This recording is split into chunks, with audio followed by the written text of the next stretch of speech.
Hi everyone, my name is Evelyn Solorzano and this is assignment 13, families. So for this assignment, we have to assume that we're a second grade teacher with a multicultural school setting. I'm gonna explain two different scenarios and what I would do depending on the parent-teacher conference and determine just basically how I'm going to handle every situation, what I'm going to bring upon the table, and we're going to go into further detail for that. So my first family is from Cuba, and they recently migrated to Miami. Parents don't know how to speak English, and their daughter is an ELL student who has been increasing her English as the year progresses, but the language barrier is affecting her performance in class. So for this scenario, I wouldn't be needing a translator because I am fluent in both Spanish and English. After sending the conference invitation home, I would call the parents or greet the parents maybe at school and just make them, verify that they will be able to participate and meet with me. I will follow up with them just to set up an appointment time and basically a day, and then I would just give them a little bit to just describe what they're going to be able to expect during this teacher parent conference.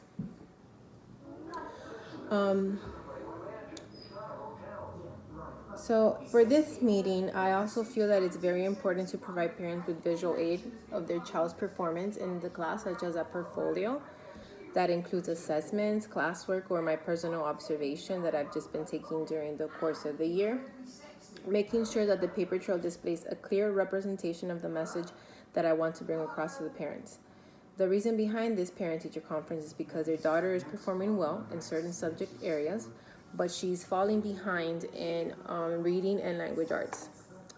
I would initially start the conference with a compliment that describes their daughter and her great qualities and characteristics. I feel that positive reinforcement, no matter what the situation is always very important because because this will hopefully transcend the message that you're there to help and support. After providing parents with the portfolio and my concerns, I would want to get them involved and ask them if they have any concerns or suggestions that they would like to bring to the table. Maybe, just so that we can be on the same page, because I want them to know strictly that I'm here to help support their child in no matter any way possible. Simplifying the process would really help EEL parents. I would ask questions such as, "What do you hope your child will bring this year?" Sorry, what do you hope your child will learn this year? Or what do you want your child to get better at? Depending on their needs and my observations, I would provide parents with resources such as a public library, maybe a homework help program or a tutoring service support program offered in school or in the community.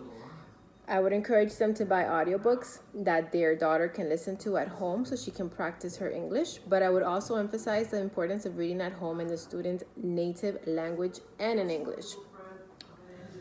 The important thing is here to encourage the joy of reading and to continue to support the development of both languages, because at the same time, we don't want the student to lose their native tongue. I believe it's very important to be bilingual and never lose sight of their culture. Finally, I would discuss future goals and what I would love to expect from their daughter.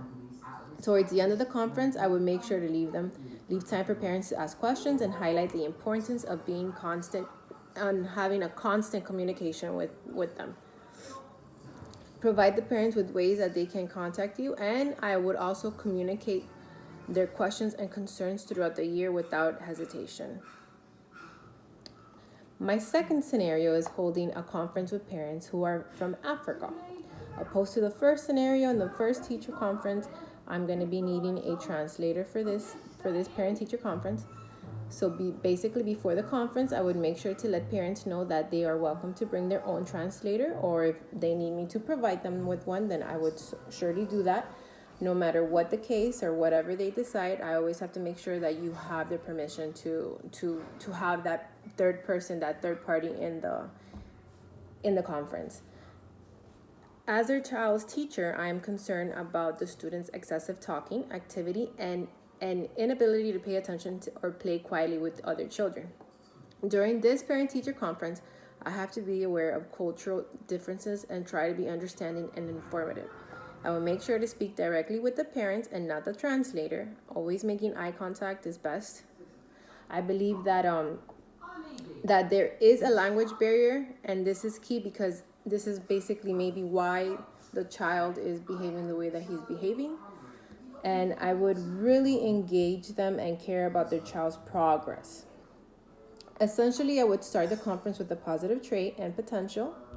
It is very important that as a teacher, before a conference, no matter what the case may be, we share at least one shining trait with parents at the beginning of the conference. And then this is just to let parents know that you're not against their child, but to ensure them that you're just concerned and want to collaborate with them on new ways that they can help the students succeed. I would also use documentation to support explanations. Along with this documentation, I would add a rubric or bullet points to list a demonstration of how I evaluated the work. I feel it's very important for parents to see how their child is completing or not completing assigned work in class because of his excessive talking. I would also share with the parents specific goals that I would think would benefit the student. Along with those goals, I would create an action plan with steps for improvement as well as a timeline with milestones to gauge a student's progress. Sharing this with parents can increase buy-in since they will be able to see a clear path to success that has achievable benchmarks and goals that are part of a realistic structure plan. At the end of the conference, I definitely want to stress the fact that we're in this together. With their support, we can progress for a better future for their child. After a parent-teacher conference, it's always very important to follow up with the parents and to continue communicating with them. That's number one key. These are my different scenarios and the steps I would take for each. Thank you for taking the time to view my video. I hope you enjoyed it.